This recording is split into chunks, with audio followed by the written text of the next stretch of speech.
Assalamualaikum warahmatullahi wabarakatuh. Perkenalkan, nama saya Ibu Prayoga, CDP Angkatan 11 Kabupaten Lampung Barat, Provinsi Lampung. Di sini saya akan melaksanakan tugas aksi nyata 2.3 dan saat ini saya akan melakukan praobservasi terhadap teman sejawat saya yang bernama Ibu Widya Yulianda. Assalamualaikum Ibu Widya. Assalamualaikum Pak. Ya. Terima kasih untuk kesempatan waktunya. Di sini saya akan melakukan praobservasi ya Bu ya, sebelum Ibu melakukan pembelajaran di kelas supaya Ibu nanti bisa lebih santai, lebih tepat dalam pelaksanaan observasi. Di sini nanti ada beberapa pertanyaan Ibu untuk praobservasi. Yang pertama, tujuan pembelajaran waktu pas Ibu melaksanakan observasi di kelas nanti seperti apa Bu? Baik Pak, pada saat saya observasi nanti saya akan memberikan tujuan pembelajaran yaitu peserta didik memahami siklus air dan kaitannya dengan upaya menjaga ketersediaan air, seperti itu Pak. Oke, jadi tujuannya Ibu untuk memahami siklus air dan menjaga untuk dengan upaya menjaga ketersediaan air tersebut ya Bu ya. Oke, pertanyaan kedua Ibu, untuk area pengembangan Bu, harapan Ibu untuk pencapaian siswa itu yang seperti apa? Harapan saya pada saat nanti pelaksanaan, siswa atau peserta didik setelah menyimak video yang saya tayangkan, peserta didik dapat mengurutkan tahapan-tahapan proses siklus air dengan benar. Selanjutnya melalui diskusi kelompok, peserta didik juga itu dapat menganalisis dampak dari siklus air. Seperti itu Pak. Oke, jadi untuk harapannya siswa dapat menyimak video yang Ibu tayangkan nanti, lalu untuk mengurutkan siklusnya Ibu ya, lalu mereka berdiskusi dalam kelompoknya Ibu ya. Ya, seperti itu Pak. Oke. Pertanyaan selanjutnya Ibu, untuk strategi ini Bu, strategi pembelajaran apa sih yang akan Ibu terapkan, strategi apa yang Ibu terapkan di kelas nanti? Di sini strategi yang saya akan terapkan itu pendekatan berdiferensiasi. Terus saya juga di sini menekankan berdiferensiasinya itu berdiferensiasi proses dan konten. Seperti itu Pak. Tadi dibuat kelompok ya Bu ya. Jadi kita melakukannya dengan penerapan pendekatan berdiferensi yang akan Ibu pusatkan dengan proses dan kontennya Bu ya. Oke. Lalu Ibu, untuk setelah proses pembelajaran tersebut kan ada penilaian Ibu. Jadi penilaian apa yang akan Ibu terapkan di observasi? Penilaian yang saya lakukan nanti itu penilaian yang pertama itu penilaian sikap siswa bagaimana pada saat proses diskusi. Selanjutnya penilaian pengetahuan siswa. Jadi sejauh mana pengetahuan siswa tentang materi yang nanti akan saya sampaikan. Sudah seperti itu Pak. Oke, jadi penilaian yang akan Ibu terapkan yaitu penilaian sikap dan penilaian pengetahuan ya Bu ya. Iya. Oke. Lanjut Ibu, untuk pelaksanaan, kira-kira pelaksanaannya kapan ini Ibu akan melakukan pembelajaran itu? Pelaksanaannya itu saya akan laksanakan pada hari Jumat, itu di tanggal 1 November tahun 2024. Itu Pak. Jadi pelaksanaannya di Jumat 1 November ya Bu ya. Perkenalkan, saya nanti akan mengikuti pembelajaran Ibu secara langsung. Saya akan mengobservasinya ya Bu ya, untuk perjalanan pembelajarannya.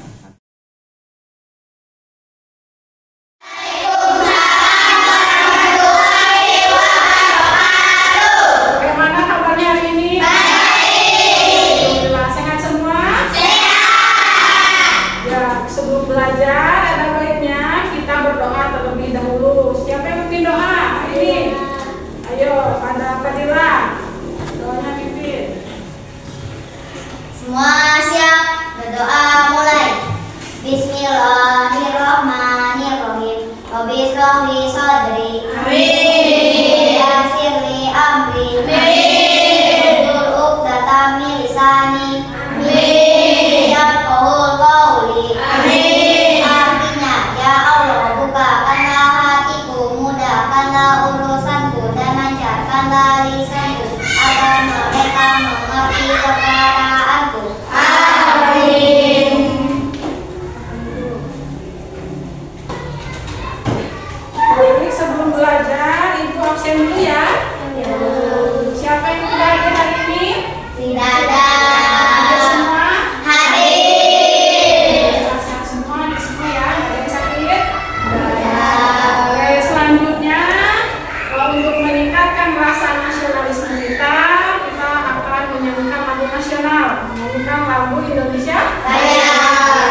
Nah,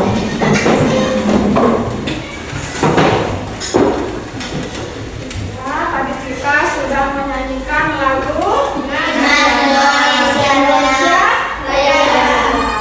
sebelum itu Ibu akan mengingatkan tentang kesepakatan kelas kita. Masih ingat nggak? Siapa yang masih ingat? Yang pertama apa? Coba tepuk tangan. Saling menghormati sesama teman. Nah, yang kedua, Saling mendengarkan. iya, saling mendengarkan. Ya, ketika guru menjelaskan berarti siswa harus mendengarkan. Begitupun sebaliknya, kalau misalnya ada siswa yang bertanya, guru harus mendengarkan. Selanjutnya yang ketiga apa? Bermain, belajar dengan aman. Iya, bermain dan belajar dengan aman.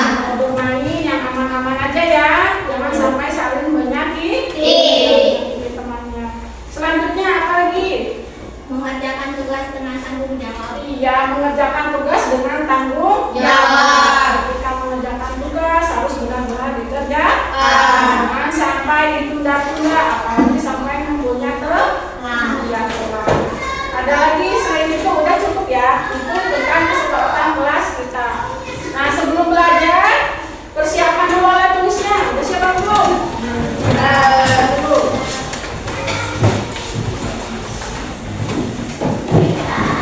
Sudah siap semua alat tulisnya? Sudah siap semua? Sudah? Belum.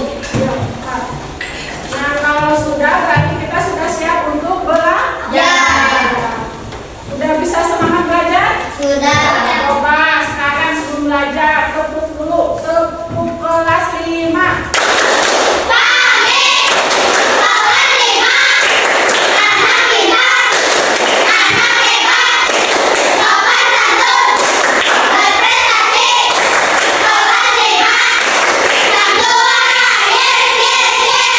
Oke, baik. Udah semangat belajarnya? Sekarang Ibu akan mengingatkan tentang pelajaran sebelumnya. Masih ingat tentang pelajaran sebelumnya? Ingat, sebelumnya kita belajar tentang lapisan-lapisan bumi. Lapisan bumi itu terdiri dari tiga kan? Yang pertama yaitu litosfer, yang kedua hidrosfer, dan yang ketiga atmosfer ya.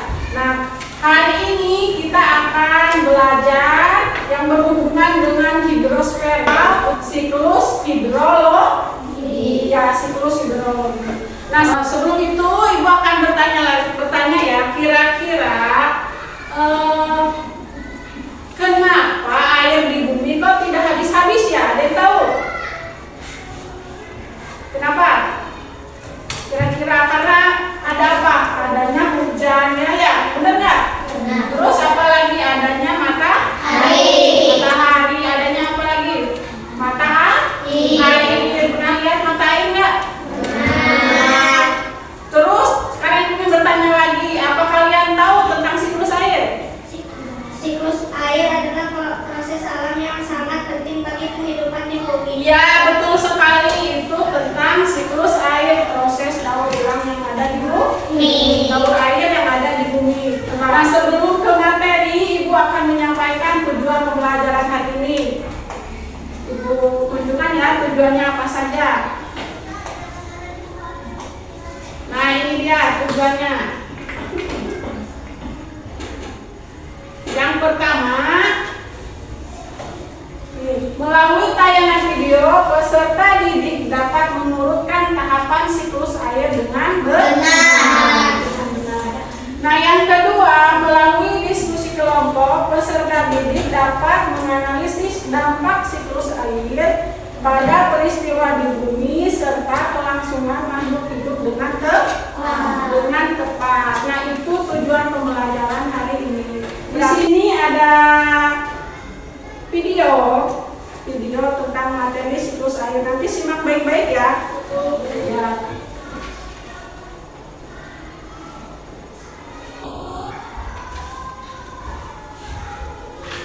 Nah, ini dia video tentang akan berubah bentuk menjadi es yang padat.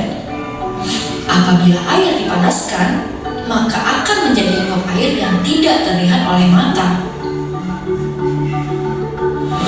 Begitu pula di alam. Air dapat berbentuk cairan seperti yang terdapat di bawah tanah dan mengalir di sungai, atau berbentuk padat seperti yang terdapat pada salju dan es di kutub, ataupun berbentuk uap air saat terkena sinar matahari yang panas. Seluruh proses perubahan bentuk air yang terjadi secara alami di lingkungan termasuk ke dalam siklus air. Air di lautan akan menguap ke udara akibat panasnya matahari, kita sebut sebagai evaporasi. Uap air tersebut kemudian akan membentuk awan di udara. Saat awan tersebut dipenuhi oleh molekul air akan turun kembali ke daratan dalam bentuk air hujan, yang disebut dengan proses presipitasi. Air hujan yang membasahi daerah dataran tinggi akan diserap oleh tanah dan mengalir ke dataran yang lebih rendah melalui aliran sungai hingga kembali ke lautan. Air yang berada di dalam tanah dapat diserap oleh tumbuhan dan menguap melalui daun, yang disebut dengan proses transpirasi. Ketika kita menggunakan air untuk kegiatan sehari-hari, air tidak habis ataupun hilang. Air akan memasuki proses-proses siklus air. Nah, itu tadi tentang siklus Air. Siklus air ada berapa tadi siklus airnya? Ada berapa urutan? Ada 5. Ada 5. Proses siklus air yang pertama apa aja? Evaporasi. Apa itu evaporasi? Air yang menguap. Iya, air yang menguap atau penguapan itu disebut dengan evaporasi. Iya. Yang kedua ada transpirasi. Apa itu transpirasi? Transpirasi itu penguapan air dari tumbuh-tumbuhan, rumput. Nah, itu namanya transpirasi. Terus yang ketiga ada yang namanya Kondensasi. Apa itu kondensasi? Kondensasi itu pengembunan atau setelah menjadi awan, itu namanya kondensasi. Itu yang nomor 3 itu kondensasi. Terus ada yang keempat namanya ya, presipitasi. Apa itu presipitasi? Presipitasi itu adalah titik-titik air yang jatuh, itu hujan, itu namanya presipitasi. Dan yang kelima ada namanya apa itu? Infiltrasi. Infiltrasi. Apa itu infiltrasi? Itu saat hujan air turun ke bumi akan meresap ke tanah, ya kan? Ya, proses itu dinamakan infiltrasi.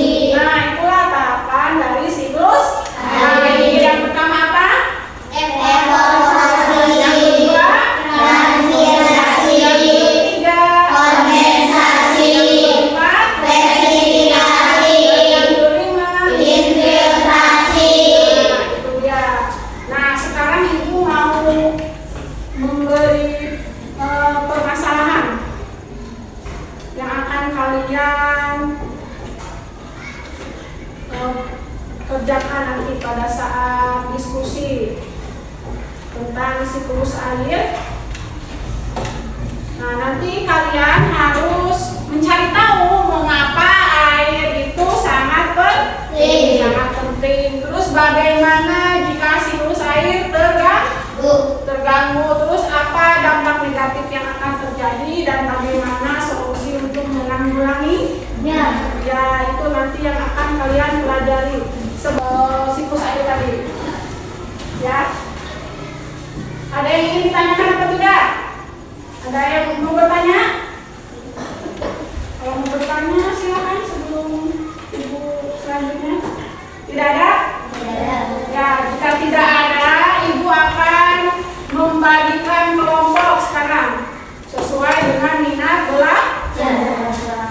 Nah, kelompoknya sudah ditentukan? Sudah. Ya. Setelah itu ibu akan membagikan LKPD. Cari oleh kalian nanti ya.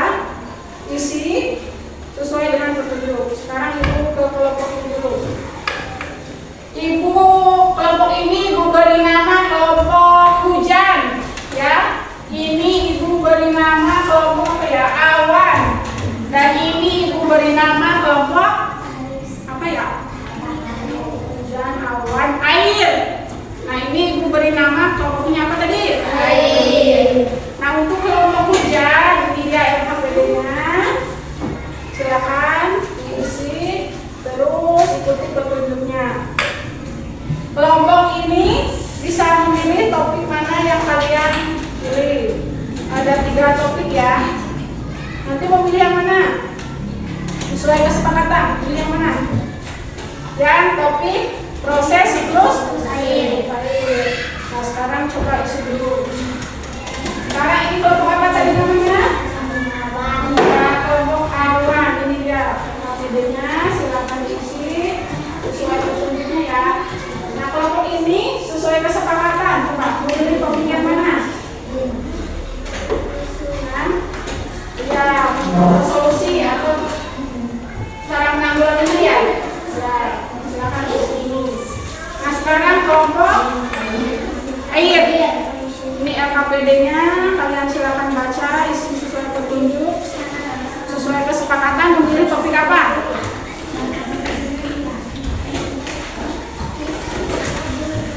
Topik. Oh iya, yang ini ya, dampak negatif aktivitas manusia. Sekarang silakan diisi, kerjakan secara bersama-sama. Nah, ayo mulai kerja. Mau kamu tampilkan nanti pas setelah diskusi apa? Lagu ya? Ya, ini diisi aja dulu. Nanti yang mau ditampilkannya apa? Tadi apa? Lagu. Nah, lagunya nanti yang kalian baca di depan. Ya, itu isinya di sini ya. Masih ingat nggak urutannya tadi apa aja? Ya. Untuk memudahkan kalian, misalnya belum seberapa paham, masih bingung, kalian ibu sediakan buku, ada buku, ada internet, boleh pilih mau yang mana? Buku ini mau apa? Buku ini apa? Internet ya? Ya, kelompok ini ya buku sekarang perwakilan aja, silakan ambil buku.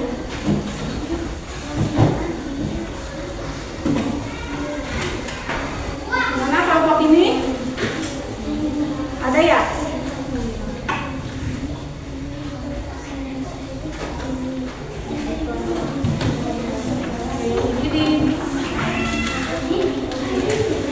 Kelompok ini tadi mau menyajikannya apa? Yang berupa pos. Kalian pilih dulu, nanti boleh ditulis di posternya. Yang sini. Yang lainnya ini yang ada lagi yang penting.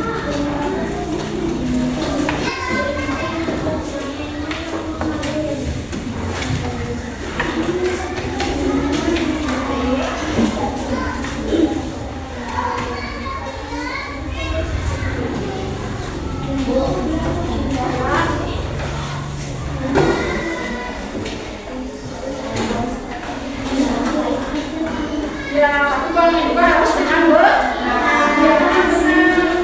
pisahkan antara sampah organik dan anorganik. Ya, kalau yang organik bisa dibuat kalau anorganik bisa dibuat kerajinan kayak plastik, botol.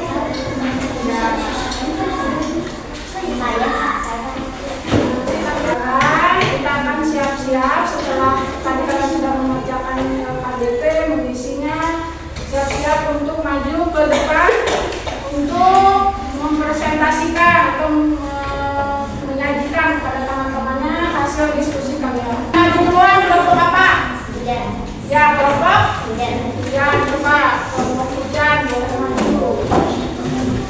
Assalamualaikum warahmatullahi wabarakatuh. Waalaikumsalam warahmatullahi wabarakatuh. Kami dari kelompok hujan akan mempresentasikan hasil diskusi kami. Selamat mendengarkan. Tahukah kawan-kawan, air dapat diperbarui? Itu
hasil diskusi kita. Solusi dan tindakan. Usulan beberapa cara untuk mengurangi dampak negatif aktivitas manusia terhadap siklus air. 1. Reforestasi atau menanam pohon, membuat sumur resapan, membuat lubang biopori, membuang sampah pada tempatnya dengan benar, daur ulang sampah dengan benar. Tapi masih banyak lagi. Nah, sekarang teman-temannya ada yang ingin ditanyakan atau tidak? Tidak. Kalau kita ingin bertanya, apa yang mau ditanyakan? Reski? Mengapa menanam pohon membuat air? Oh, yang membuat siklus air menjadi baik, betul ya. Coba temennya ada yang nanya, kenapa nanam pohon kok bisa menyebabkan siklus air itu menjadi baik? Kenapa? Karena apa? Iya benar, karena akar-akar pohon itu untuk menyimpan cadangan air, ya kan? Kalau misalnya nggak ada pohon dekat-dekat rumahnya, airnya berkurang atau tidak? Iya, makanya akan malah terjadinya apa? Banjir. Terus bencana yang lainnya seperti longsor. Nah itu. Ada lagi yang ditanyakan atau tidak? Kenapa kita harus mendaur ulang sampah? Ayo. Supaya tidak terjadinya banjir di lingkungan. Ya, karena sampah plastik bisa menyebabkan Banjir. kalau misalnya sampahnya didaur ulang berarti akan berkurang. Iya, berkurang. Terus ada lagi bisa jawab?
hasilnya ya? Mau dilihat hasilnya? Sampai 2. Nah ini dia.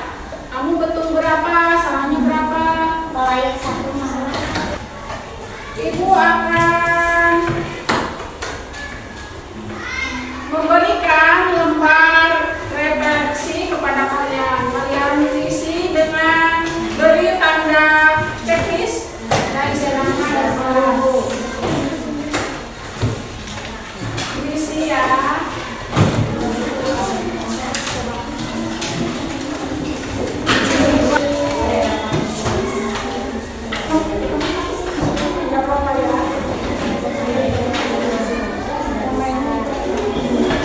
Nah, tadi kalian sudah mengisi lembar refleksi, sudah diisi, sudah ibu ambil dan ibu kembali. Nah sekarang ini tadi kan udah belajar tentang siklus air. Siklus air ada berapa tahapan?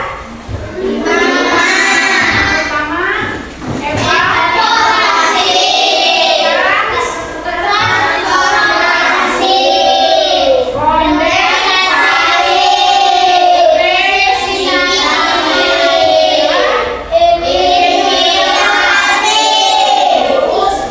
aktivitas manusia yang berdampak pada siklus air yang pertama apa? sama membuat gedung. Yang membuat gedung atau perkotaan. Terus dampaknya apa?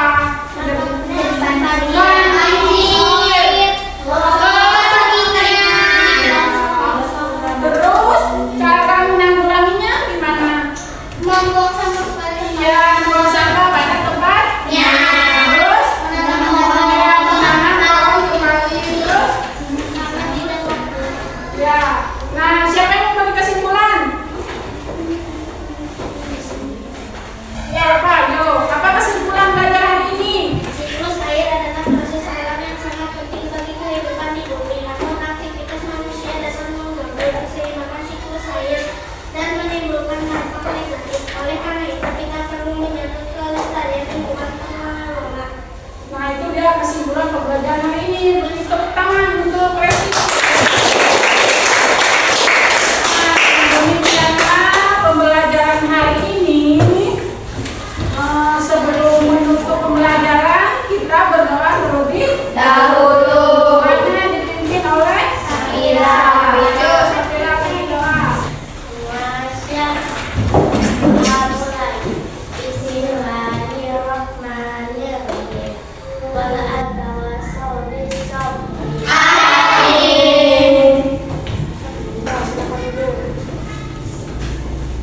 Nah, tadi kita sudah membacakan doa. Nah, sekarang Ibu akan menutup pembelajaran hari ini.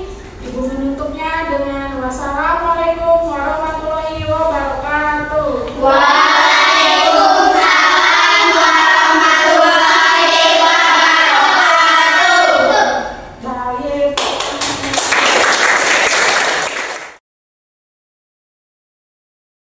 Assalamualaikum warahmatullahi wabarakatuh. Kembali lagi bersama saya Yudi Prayoga, CGP Angkatan 11 Kabupaten Lampung Barat. Di sini saya akan melakukan pasca observasi yang dimana saya kemarin sudah melakukan pra observasi dan observasi kepada Ibu Widya Yulianda. Sekarang kita membahas untuk pasca observasinya. Assalamualaikum warahmatullahi wabarakatuh, Bu. Gimana kabarnya? Alhamdulillah baik ya Bu ya. Hari ini kita akan melakukan pasca observasi yang kemarin kita sudah melakukan observasi ya Bu ya di kelas yang saya supervisi kemarin. Nah di sini Bu, dari pasca observasi dari pembelajaran kemarin, gimana perasaannya Bu? Perasaan saya setelah melakukan kegiatan kemarin, terus tentu saja senang ya Pak ya. Terus saya juga banyak belajar tentang pembelajaran yang baik itu yang harus seperti apa. Oh ya, jadi prosesnya kemarin itu Ibu nikmati ya Bu ya, dari tahapan awal, pendahuluan sampai refleksi, evaluasi. Oke, untuk selanjutnya Ibu, saya ingin bertanya, ada nggak hambatan-hambatan waktu pas di observasi kemarin?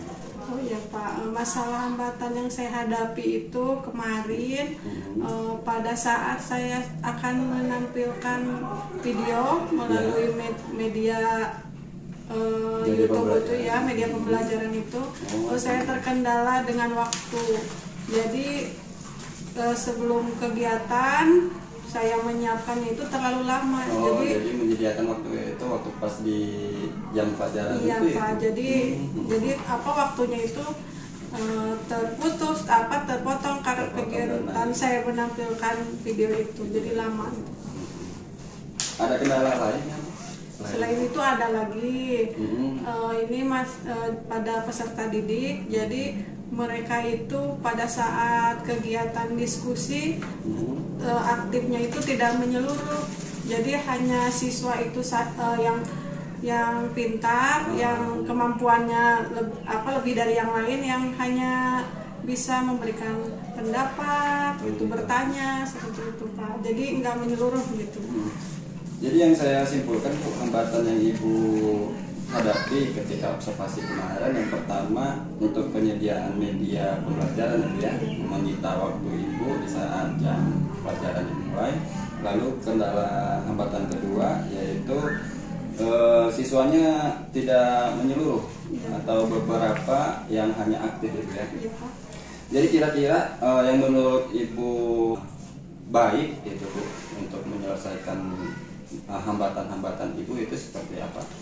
Ya, kalau menurut saya sebaiknya saya itu menyiapkan media pembelajaran itu sebelum saya masuk untuk memulai pembelajaran, jadi disiapkan terlebih dahulu. Jadi waktu tidak akan terbuang sia-sia. Gitu, Pak. Jadi Ibu akan menyediakan media pembelajaran tersebut sebelum masuknya jam pelajaran. Ya, ya. Pak. Terus untuk kira-kira Bu, untuk hambatan yang kedua gimana menurut Ibu? Waktu peserta didik pas saya beri pertanyaan ataupun mereka yang kurang aktif, menurut saya itu lebih baik saya itu langsung menunjuk siswanya gitu Pak. Misalnya siapa yang ingin bertanya, saya langsung tunjuk namanya. Jadi jangan cuma itu aja yang bisa aktif gitu Pak. Jadi kemarin itu waktu pas kita observasikan mereka yang menunjuk tangan ya Bu ya. Iya, Pak. Jadi yang mencakup siswa yang aktif hanya beberapa saja. Jadi menurut Ibu nanti Ibu akan melakukan penyebutan nama atau pemanggilan nama untuk siswa tersebut. Oke. Jadi yang pertama Ibu akan melakukan penyediaan alat pembelajaran di awal, lalu yang untuk kedua Ibu akan memanggil satu persatu untuk berinteraksi ya, supaya lebih aktif lagi dalam pembelajaran. Baik Bu. Selanjutnya Ibu, kira-kira ini Bu, Ibu kan sudah mendapatkan jawaban dari hambatan-hambatan Ibu nih. Kapan Ibu akan melaksanakan kegiatan itu Bu? Yang akan saya laksanakan ya pada kegiatan selanjutnya. Kegiatan selanjutnya. Ya. Langsung Ibu terapkan yang kegiatan jadi selanjutnya. setiap saya melakukan pembelajaran, jadi dengan cara seperti itu supaya tidak terulang lagi seperti yang pertama. Jadi kemarin Ibu ada beberapa catatan untuk observasi kemarin dari saya. Jadi dari saya juga hampir sama Bu untuk masalah yang ada di observasi kemarin. Yang pertama, keaktifan siswa itu hanya beberapa, gitu Ibu. Jadi ya semoga untuk kedepannya kita sudah menemukan solusinya Ibu ya, Ibu sendiri menemukan solusinya, dan semoga untuk perbaikan di pembelajaran berikutnya. Ya, terima kasih Ibu. Wah, sekarang sudah selesai untuk pasca observasinya. Semoga Ibu bisa memperbaiki apa yang menjadi hambatan yang saat ini. Terima kasih Ibu. Baik, itulah pasca observasi saya bersama rekan sejawat saya Ibu Widya Yulianda. Terima kasih. Wassalamualaikum warahmatullahi wabarakatuh.